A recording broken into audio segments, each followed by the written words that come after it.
Hello, everybody. I am getting this right here. Let's see. There we go. All right. I think I have it all set up so I can see everyone's comments. Welcome to the Cellar Geek podcast. Here I talk about things that get me fired up that are psalm related. I get so excited about stories that I am hoping by sharing them you may get fired up too. I've studied wine for over 13 years. I run my own private wine cellar management business. I also worked in a winery in Australia, lived there for about 5 months, I think it was, and now started a podcast. So thanks to everyone who's tuning into the podcast when it streams live. Also, thank you to everyone who listens to it afterwards on podcast platforms and on my YouTube channel. I appreciate all of you. So let's go into foot update on anybody who's interested. So last week, we skipped a week on the podcast. Last Wednesday was a doctor's appointment, and I don't know. I wasn't up for doing a live podcast the day before the doctor's appointment. But I got approved on Wednesday to walk with a regular shoe. So excited about that. I think I just hit 5,000 steps today.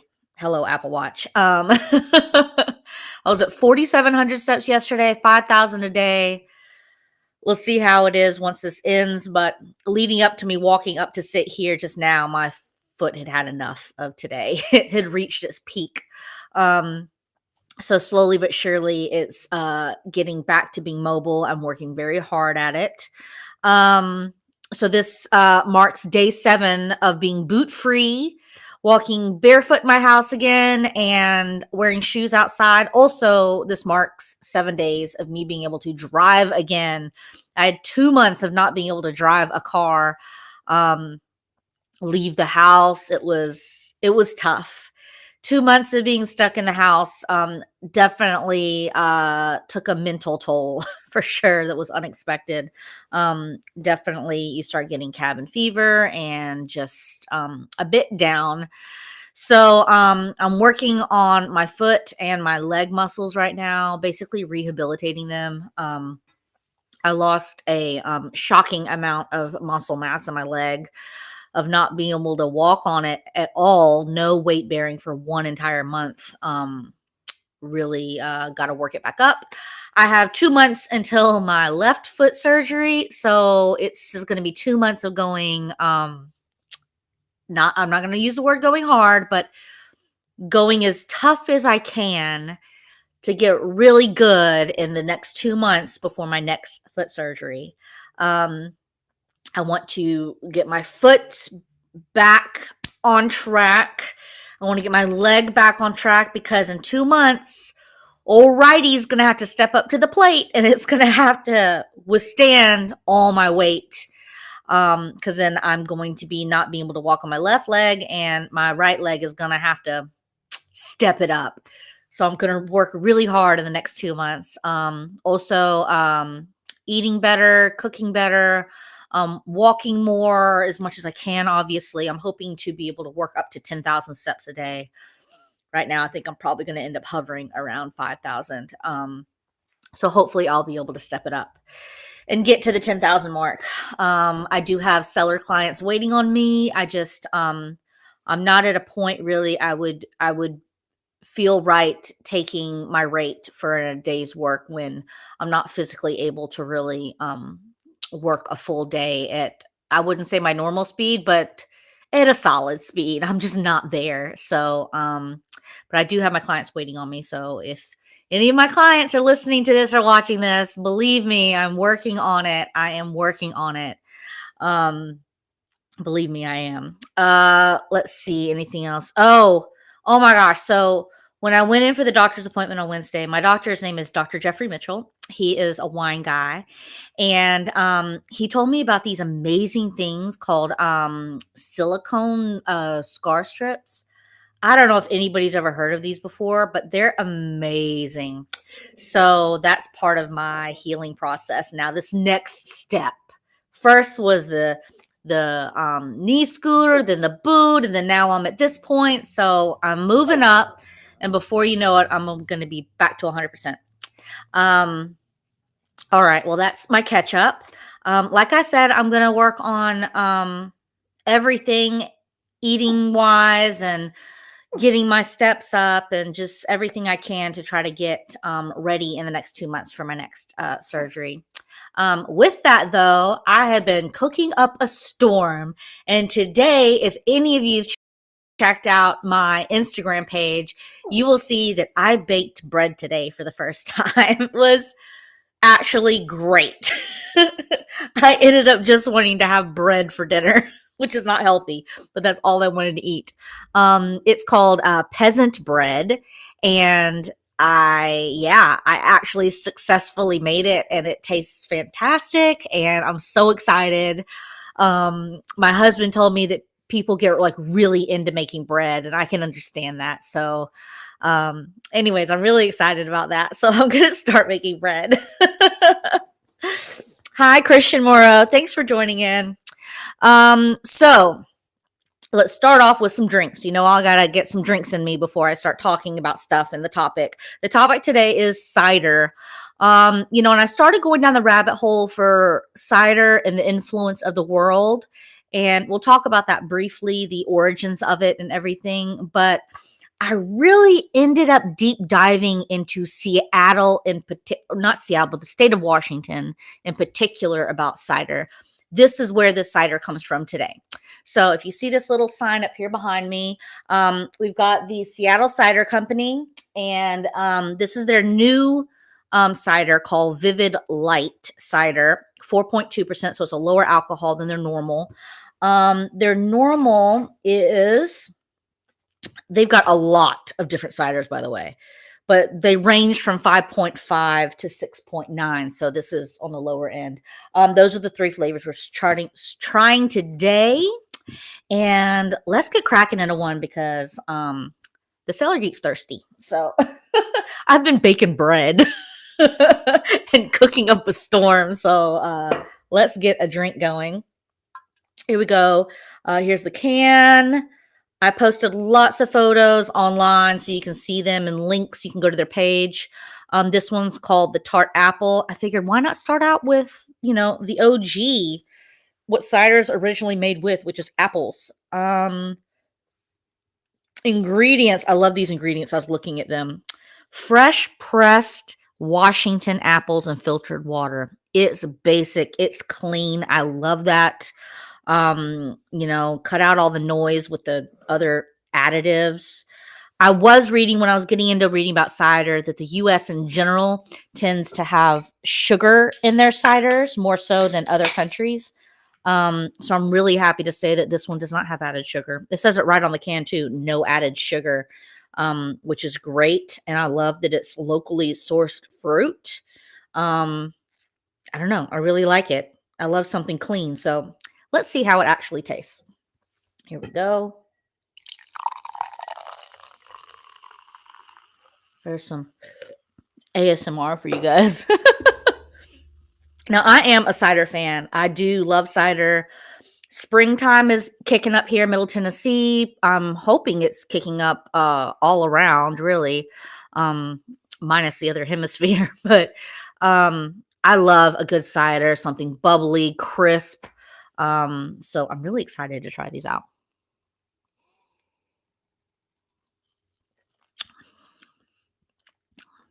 Oh, that's nice. It's very light. If you're looking for something that's a heavily saturated apple flavor, this is not it. It does have the apple, but it's nice. I would say semi-dry. It's pretty on the dry side, but I'm sure there's drier. Really light, lovely.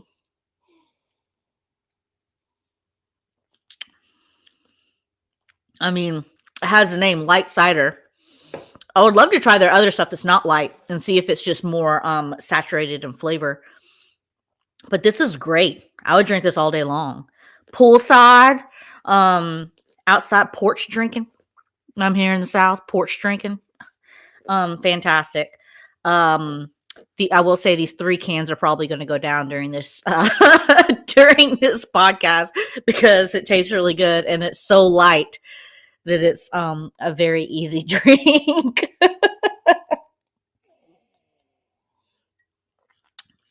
mm. Um, I'm really excited to try the other two. The others are pear and cherry. Uh, Fun fact: so cider made with pears is actually called Perry, Perry, which I thought was like a cool fact when I looked it up. I didn't look it up; it was just within the reading. Sorry for that. I accidentally just bumped my foot. So delicious. So these ciders came in the mail for me. They are part of a promo package. This is their new release, Vivid. But by no way am I sponsored or paid by Seattle Cider Company. So these are honest reviews, guys. I'm honest with you guys all the time. And so this is my honest review. I'm not swayed by dollar signs on this at all. This is my real honest review. I honestly do love cider. I love a light, bubbly drink. Summertime and springtime, especially out somewhere hot, like a cider is very refreshing.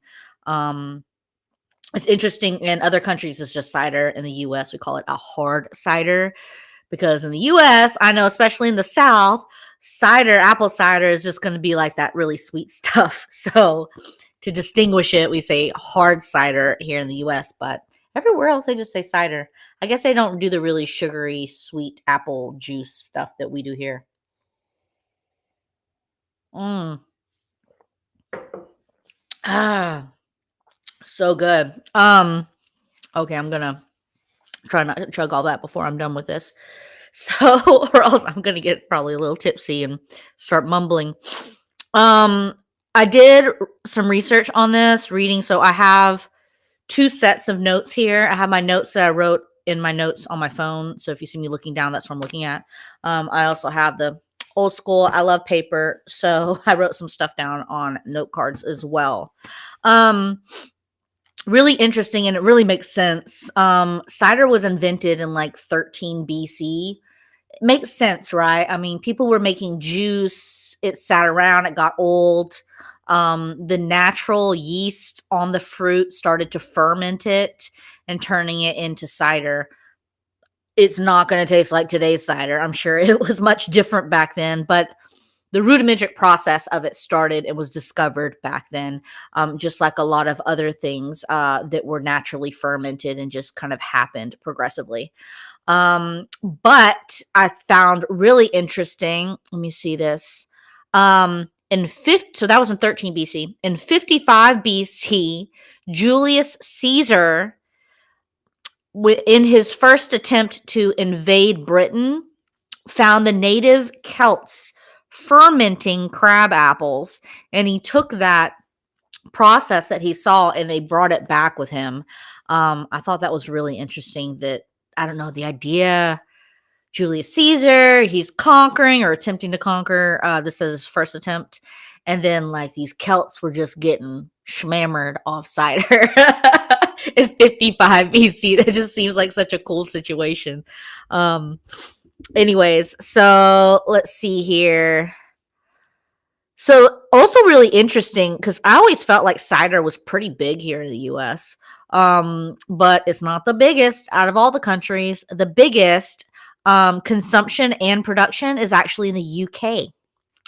And I found it also interesting that the UK law says that it needs to have at least 35% apple juice that's either fresh or from concentrate. But in the US, our standards are 50%. What is the other percent? I didn't see an answer for that. Maybe I need to dig in that a little bit longer. I'm wondering if is it water? Is that what it's saying? That it's like watered down? I mean, I can't imagine something else liquid wise being in there. I don't know. Maybe they even mix it with other fruit. I know these that I'm having here are mixed with other fruit. This cherry one, for example, fresh pressed Washington apples, filtered water, cherry juice from local fruit. So that has different liquids in it. And then this juicy pear, fresh pressed Washington apples, filtered water, and then pear juice from the local fruit. So, I don't know, found that interesting. Maybe the law just to have the word cider on it. So obviously you can have cider with different flavors, but it needs to at least have 50%. I mean, I would say this apple cider, I mean, they didn't have any water listed on this, so I'm guessing it's 100%. No, it does say filtered water. I wonder what the percentage is. I'll try to dig in on that and see if I can find out the percentage to see if they've met the minimum of the country at 50% or if Seattle Cider Company works at a higher percentage. I don't know. I'll see if I can't find that answer for you guys. And if I do, it will be on, I'll list it. Well, I'll probably pop it up in my stories too, but the static posts will be on the Palm Som. That's where all the drink posts are at, reviews and everything, the static posts. She's also right here off screen. The Palm Som is snoozing because pupping is so hard. She is exhausted. I posted her pictures this morning, just conked out with her tongue out this morning. It was the cutest thing ever.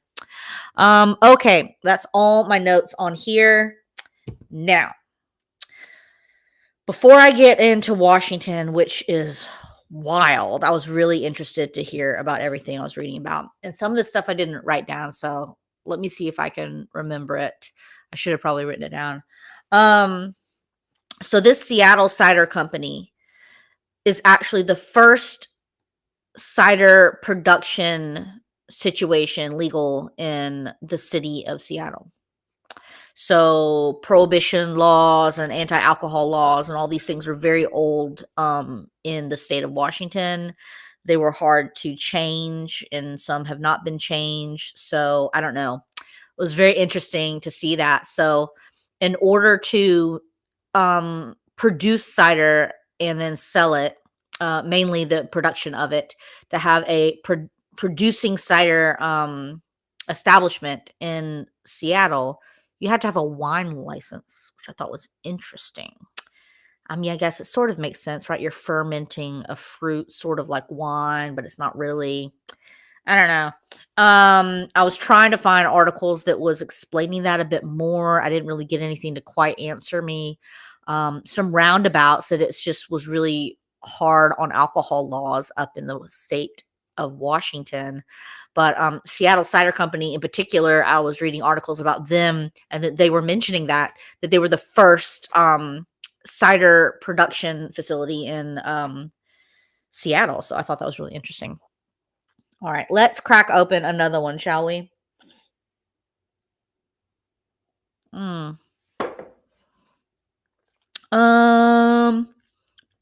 do the juicy pear. I feel like bright cherry is going to be the tartest, and it might ruin me for juicy pear. All right, here we go.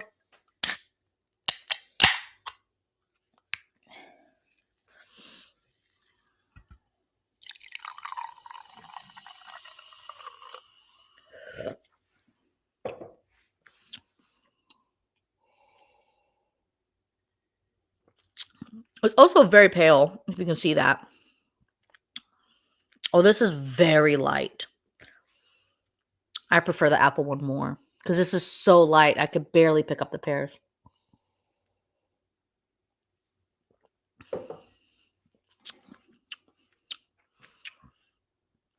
Yeah, I like the apple one more than the pear. It's not bad. If you gave me that and I didn't have the apple before, I'd be very happy with it. I also love bubbly water. So, like carbonated water is not a crowd favorite. I think either you love it or you hate it. Bubbly water. So to me, this light cider is really refreshing because I really love drinking bubbly water in general, with a slight flavor to it, like bubbly, the brand bubbly. I buy the is it the cranberry one I get? No, the grapefruit. I love grapefruit. It's a grapefruit one that I get. So it has a very, very faint flavor to it. So this kind of reminds me like that. It's such a light drink. It's very refreshing, but I do prefer the apple flavor over this pear. It's just stronger. See, I'm drinking some carbonated, so now I'm burping. Sorry about that. Hopefully I don't get the hiccups. Mm.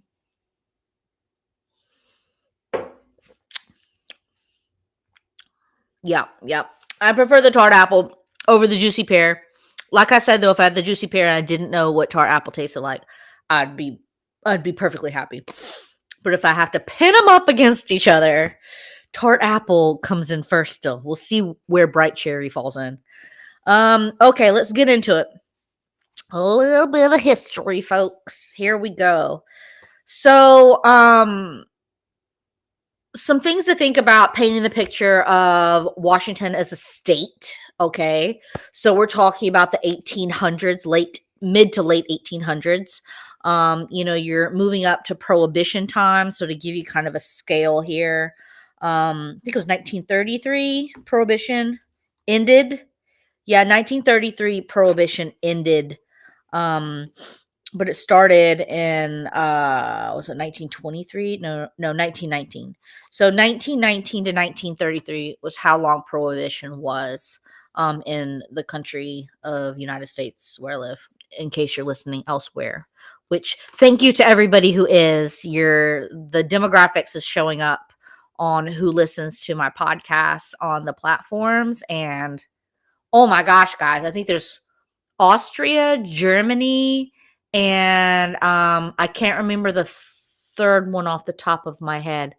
I probably should check it again to see if some other countries popped up. But so if you're listening from another country, thank you so much for tuning in, but also letting you know that this is specific to the United States history of the state of Washington. Okay, so now we have Prohibition talked about 1919 to 1933. Okay, that's the range of like no booze in the US.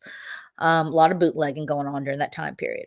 Okay, so we're kicking it back to 1854, which is surprising to me. I didn't know this. 1854 was when Prohibition was first proposed and it failed. Go figure. So a little bit of context here. 1854, Prohibition was proposed and failed. 1920 was when women were legally able to vote in the United States, and women apparently were the ones driving the force in the US of banning alcohol. Definitely a religious factor as well with that, was kicking on the I wouldn't say protests, but propaganda that was being leaked out against alcohol and the debauchery of it all. But women apparently were the very big driving force. Maybe they were tired of their men's debauchery and they wanted it to stop. I don't really know. But what I was reading about was that women were basically behind it, which made sense because women voted in 1920, could vote in 1920, and Prohibition started in 1919. I don't know. Makes sense. Lines up. But 1854 was when it was proposed, shot down. The guys voted. They're like, we're not ending this. We want to keep the saloons opening, the gambling dens, all the crazy times. Like, that's what we want to keep going on. You had things like the gold rush, the railroads being made. You had a very hardworking country. We were trying to make ourselves a country. So you had a lot of hard labor, and alcohol was involved in that to, I guess, take an edge off when he got home, or maybe when he didn't get home, when he went to bars and stuff. So interesting, in the state of Washington, when they started trying to implement no drinking and no alcohol, they started other laws. So they said no booze to Native Americans. They said no booze to minors. No, I did not find out what age was considered a minor back then in like the late 1800s. I didn't see that. I'll dig into that more. And then also surprising, Native Hawaiians were not allowed to booze. Take a little bit of offense to that. I was born in Hawaii. And I also didn't know that there was a prevalent Hawaiian population in the state of Washington, enough to have a ban against serving them alcohol. I don't know. That was interesting. Anyway, so you have like two major cities in the state of Washington. You have Seattle and you have Spokane. Spokane. I think it's Spokane. In 1879, Spokane banned wanted crews building the North Pacific Railroad sober. In 1879, Spokane banned alcohol because in Spokane, the North Pacific Railroad was being made, and they didn't want the guys building that railroad to be boozed and not do it correctly. So they're like, we got to cut off the alcohol over here. You got to think too that you could make those rules rurally, like in your own towns and stuff. You could make those rules. So that's kind of what was happening there in Spokane. But the port city, Seattle, they kept to drinking. They were like, forget this. We want to keep drinking. And some of the reasons that really made sense why they wanted to keep drinking was there was a Yukon gold rush prior to all this coming ahead, this push to stop alcohol in the United States. And when the Yukon gold rush left, they left the city of Seattle with lots of cash, saloons, brothels, and gambling dens. So the booze was still flowing in Seattle. They were very pro booze.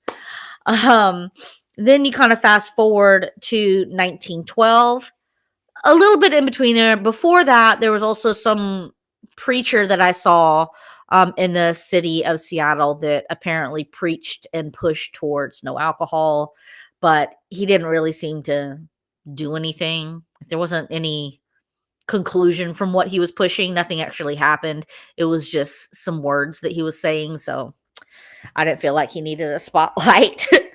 But the Seattle mayor that came in 1912 does deserve a spotlight. His name was George Cotterill.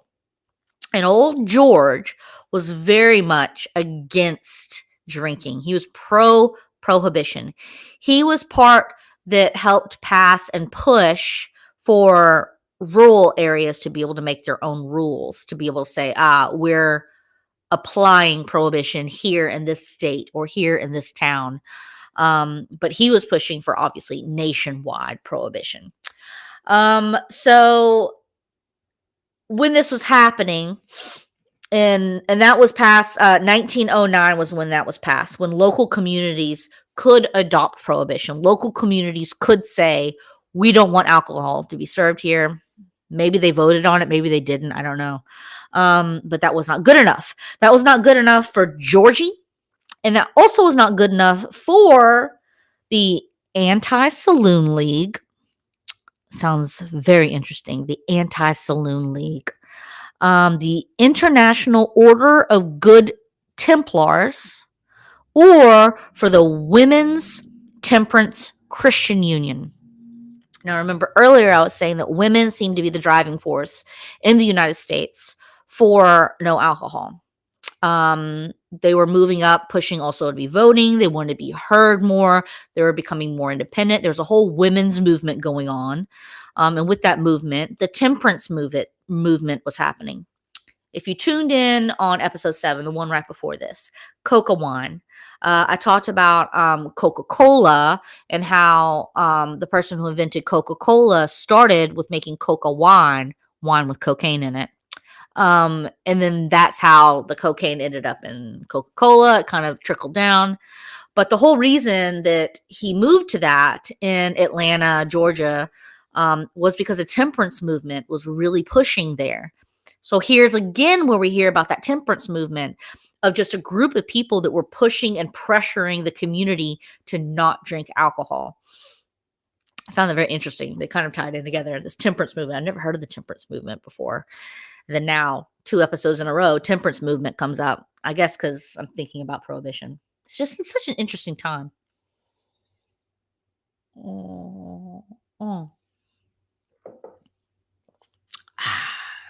Okay. So we're up to 1912. Old Georgie boy has become mayor of Seattle. He is pro-prohibition. You have already in effect, you have local cities and towns and everything can use the prohibition. They can activate it. but it's not good enough. It was not good enough for three different groups: the Templars, the Anti-Saloon League, or the Temperance Christian Union. Okay, not good enough. 1912, everything's not good enough for them. They want more.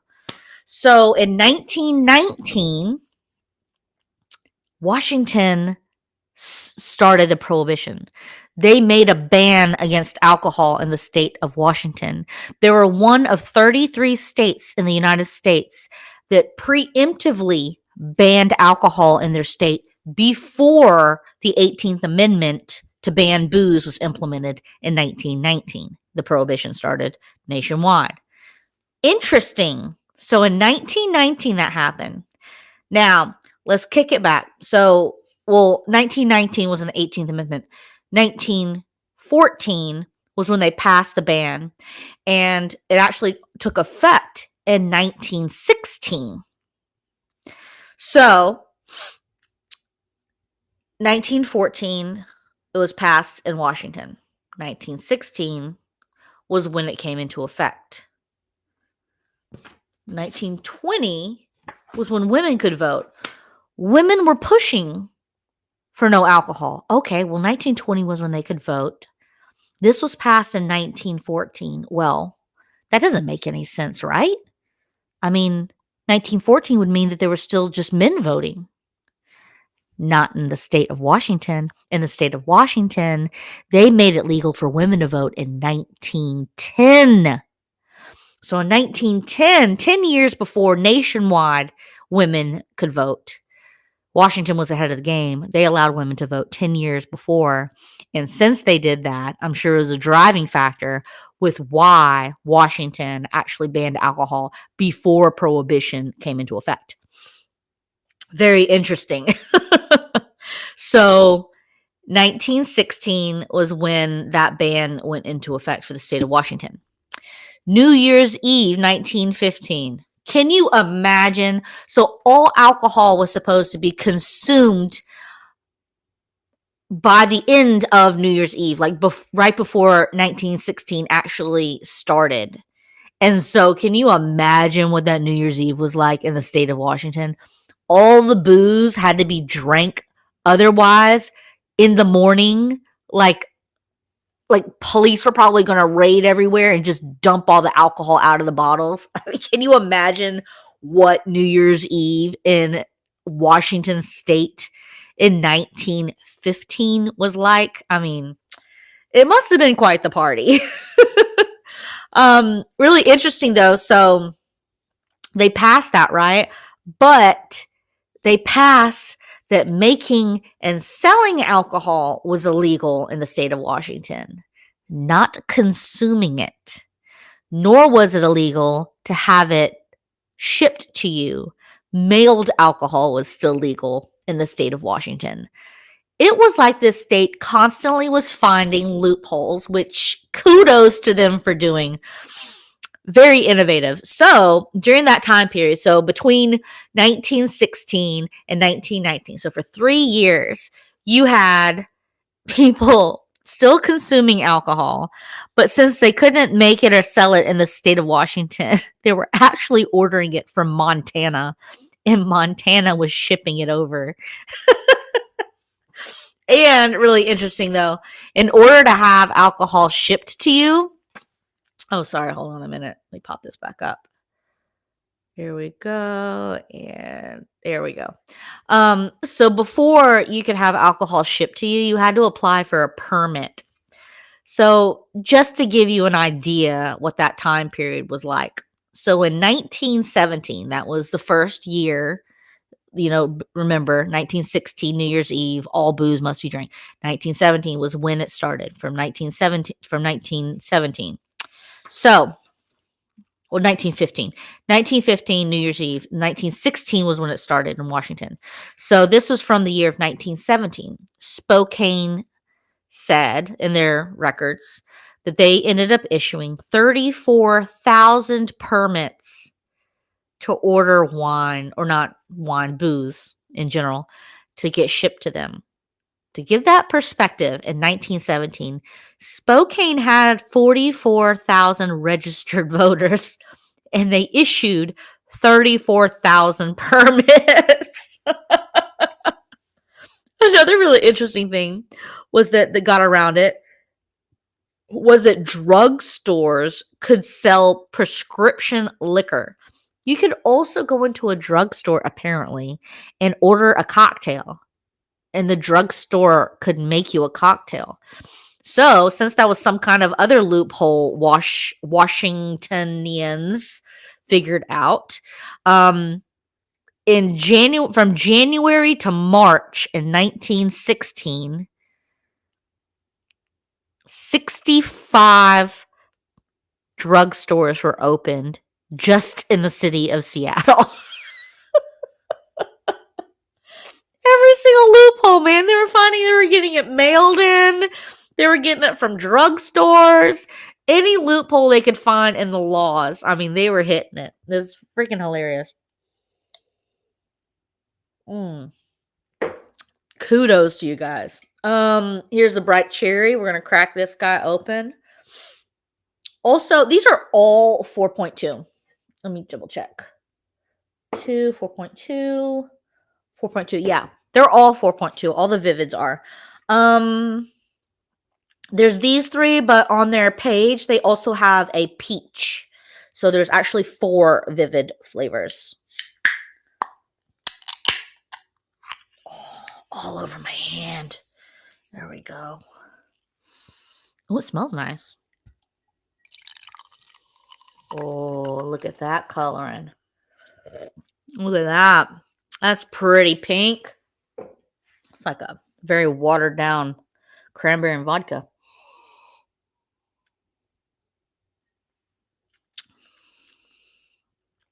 Oh, I like this one. Okay. It's going to have to be between this one and apple. It says bright cherry, but honestly, I would say tart cherry. I know they probably couldn't use it because they already said tart apple, but it's good, like black cherry. Yeah, that's really good. That's really good. I really like that one. Do I like it more than the apple, though? I don't know. I have to go back. This one's really good, though. The cherry's very, very forward in it. It's really good.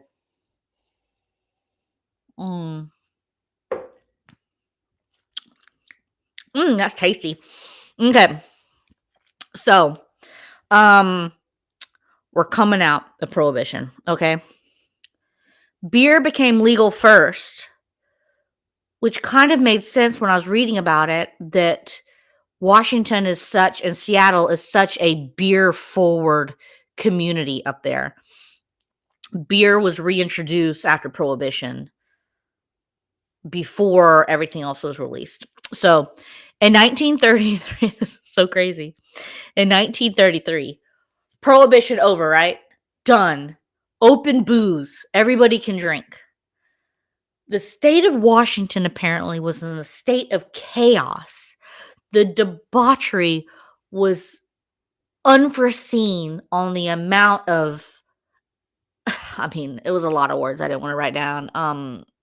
Prostitution, fights, robberies, everything. It was like, I read it like the entire state was in chaos. And it was such in chaos as soon as Prohibition was lifted that the state banned hard liquor 1 year later. Washington had 1 year of freedom, and they were like, y'all had too much freedom. You went too crazy. We're now banning hard liquor. Okay, that's bananas.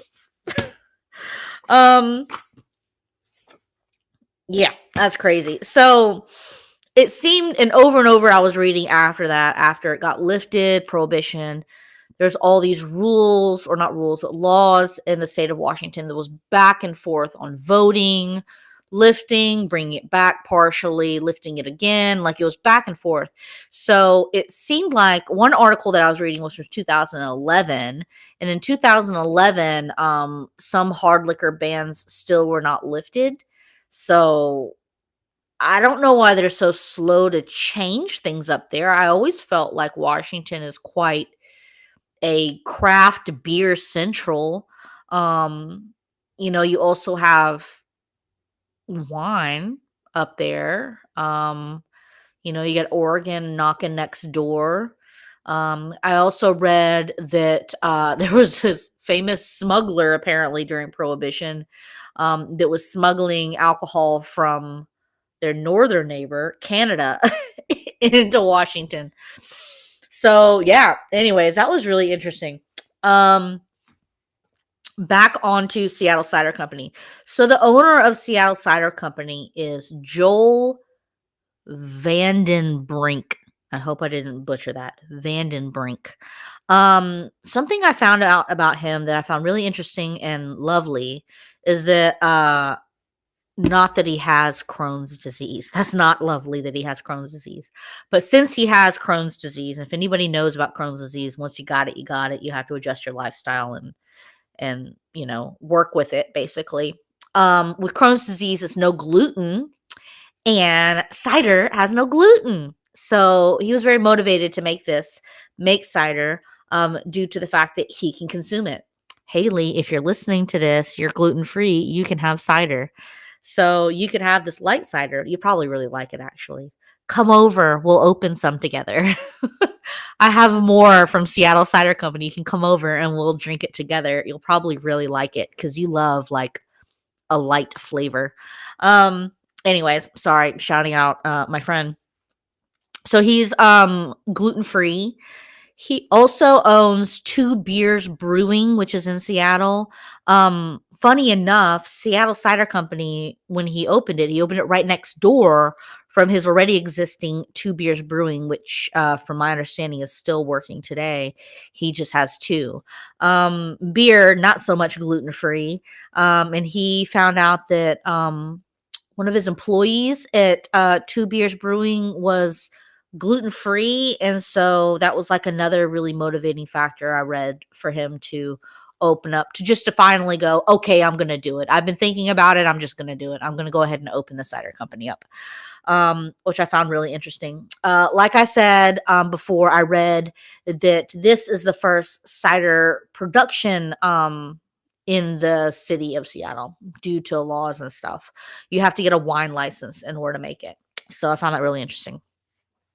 Also, something that was interesting I read, I don't know how true this is, but this is what I read. Has anybody ever heard of Johnny Appleseed? I'm sure you have. The name definitely perked up my ears. He was an American pioneer, and he planted apple trees as he traveled across the U.S.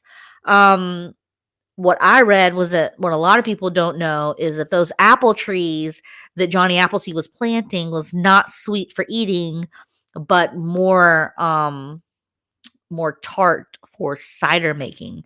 Cider was extremely popular in the United States, so much so that if you went to any state, city that was near farming and trees and all that, you're being welcomed with cider when you went into a house. So it was very prevalent. Like I said, we are not the top cider drinking country. That is the UK. But the articles I read was listing like all the countries for cider. This is worldwide cider producing and cider making. It really makes sense. I mean, orchards and stuff. So I don't know. Found it very interesting. The whole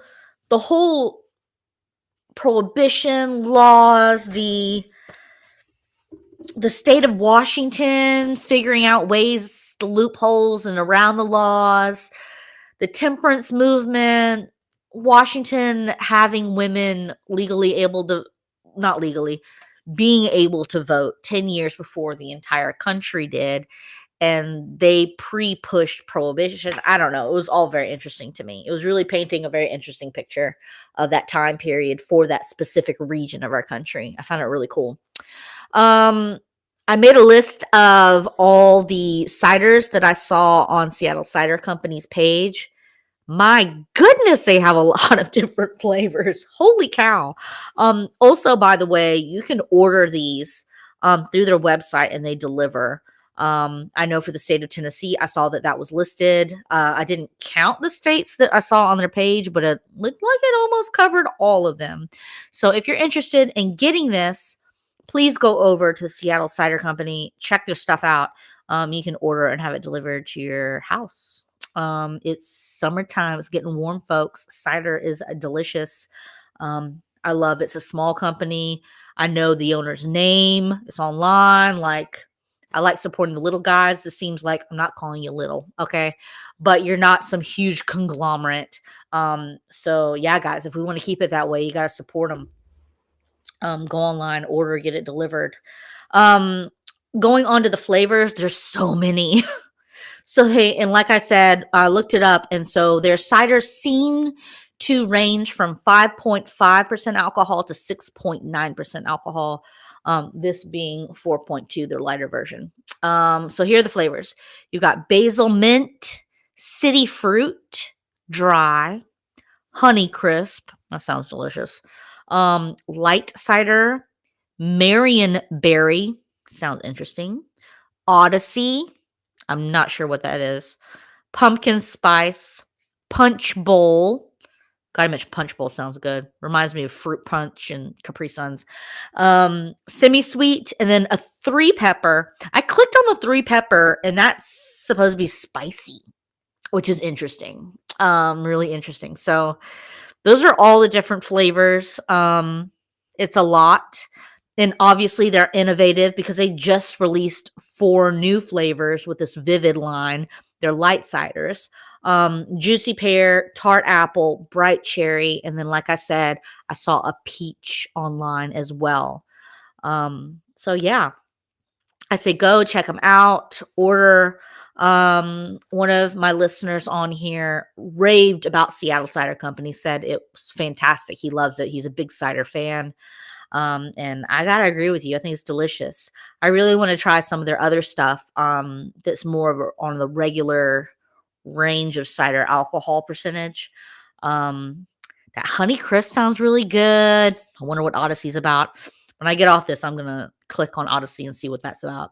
The 3-pepper, I don't know, a spicy cider. I'd be down for trying that. Basil mint sounds incredibly refreshing. Definitely poolside. City fruit, interesting. Marion berry, also interesting. Pumpkin spice, I think I'd pass on. I don't like pumpkin spice anything. So I'm not a pumpkin spice coffee person. That whole fall situation of getting everything. This pumpkin spice, I never got into that. All the sweets and everything that are pumpkin spice. I never jumped that bandwagon.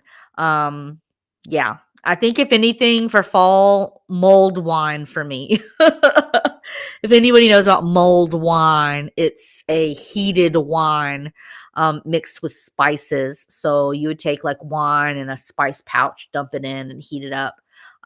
Delicious, by the way. I've had it. It's so good. Yeah, sign me up for mulled wine for fall. Sign me out of the pumpkin spice situation. I don't want any of that. Mulled wine, and if you caught a couple episodes ago, Kinato, Barola Kinato, I absolutely love. Definitely a fall time drink. That is like Thanksgiving in a glass. It's fantastic. I already had one of my friends contact me and say that she's going to go find some and drink it because of the way I described it. And I'm pro that. Go get it and drink it and support it. Maybe they'll import even more of it and make more of it. I think it's delicious. It's nothing you've ever had before in your life. It's so good. It was like my third eye opened up. I don't believe in that stuff, but I feel like it did. Like, what is it? Doctor Strange multiverse. I felt like that with the third eye opening up. I'm like, whoa, this is so good. Oh, well, I hope y'all enjoyed everything.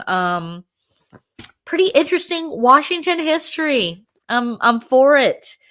I mean, wild roller coaster ride is really interesting. And like I said, I would have dug into worldwide cider history more, but I just found like it was such a hole to go down for Washington in specific, and their history with alcohol was just very, very interesting to me. And like I said in the beginning of this is what these podcasts are. They're me sharing with you stories that really interest me, and that really piqued my interest. So I followed it, and there you go. But thanks for everyone for tuning in, listening. I really appreciate it, tuning in live, and everybody who watches on YouTube channel. I see you. I see all this the data comes in on that. Sorry, my nose is starting to get stopped up. What are you doing? Are you waking up? Come here. Come here, you old palm. Say goodbye to everybody. We're signing off. You old snooze pup. Look at her. She's so tired. Do you want a drink? Here. No, you can't drink that. You're not old enough.